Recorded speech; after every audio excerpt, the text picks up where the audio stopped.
Class 9 কোষে দেখি করি 7 অঙ্ক। এ বি সি বিন্দু তিনটে স্থানাঙ্ক যথাক্রমে 3,4 -4,3 এবং 8,-6। এবিসি ত্রিভুজের ক্ষেত্রফল নির্ণয় করো। এ বিন্দু থেকে বিসি বাহুর ওপর লম্বের দৈর্ঘ্য নির্ণয় করো।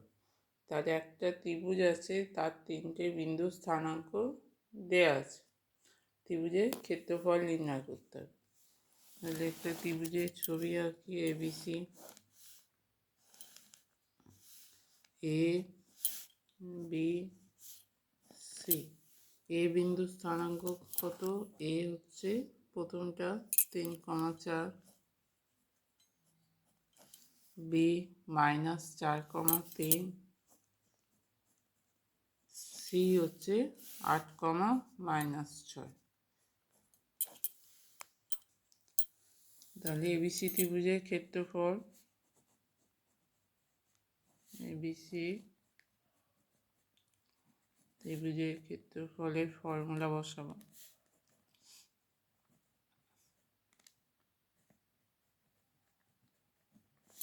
সমান half mod x1 x2 x3, x1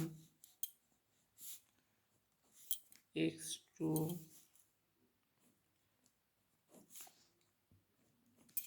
x3। তাহলে প্রথমে লিখে নিলাম। এবার এই ক্ষেত্রে হবে 3 মাইনাস দিয়ে -6, 3 -6।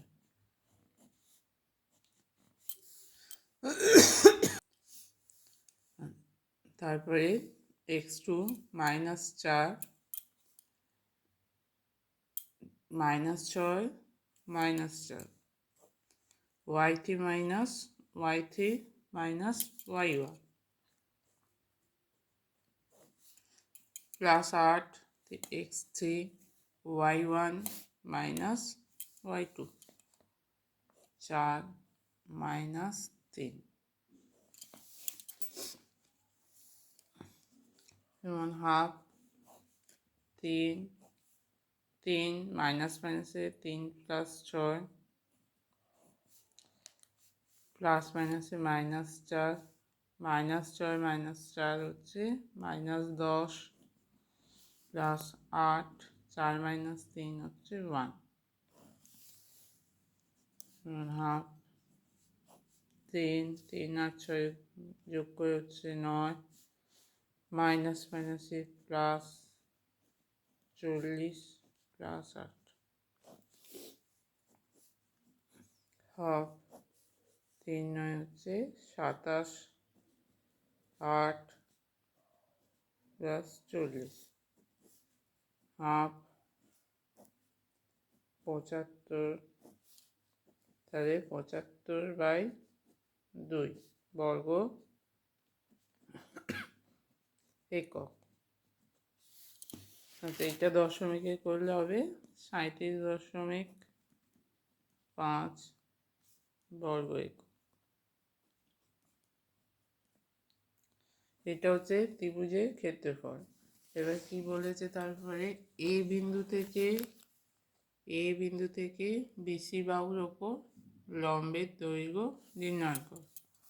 তাহলে এ বিন্দু থেকে বিসি বাহুর ওপর লম্ব টানলাম এডি, এর দৈর্ঘ্যটা কত? তাহলে এডি হচ্ছে বিসির ওপর লম্ব। ত্রিভুজের ক্ষেত্রফলের ফর্মুলা কি ছিল? হাফ ভূমি ইন্টু উচ্চতা। তাহলে হাফ ভূমি হচ্ছে বিসি, এডি হচ্ছে উচ্চতা। হাফ বিসি ইন্টু এডি, এটা হচ্ছে ত্রিভুজের ক্ষেত্রফল, সমান 37.5। এবার আমার বিসির দৈর্ঘ্য চাই। তাহলে বিসি সমান কী হবে? বিসি সমান হবে বি আর সি বিন্দুর মধ্যে দূরত্ব। তাহলে -4 -8 square, -4 -8 square, x1 - x2 square plus y1 minus y2 square.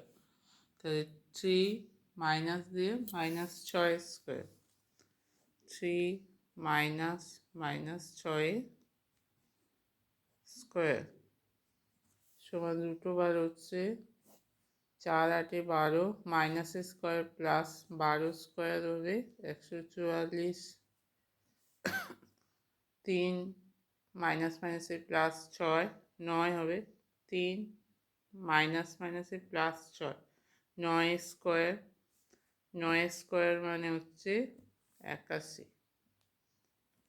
সমান হচ্ছে 225। 225 মানে হচ্ছে বর্গমূল করলে হবে 15। তাহলে বিসির দূরত্ব হচ্ছে, বিসির দৈর্ঘ্য হচ্ছে 15 একক। তাহলে এই ফর্মুলায় আমি বিসির জায়গায় 15 লিখব, ইন্টু এডি, এইটার সমান 37.5 সমান 75/2, দুপাশে 2 কেটে যাবে। তাহলে অতএব 15 ইন্টু এডি সমান হচ্ছে 75। এডি সমান 75/15 সমান হচ্ছে 5।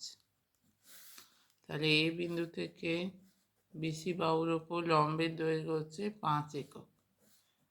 এ বিন্দু থেকে বিসি বাহুর ওপর লম্বের দৈর্ঘ্য সমান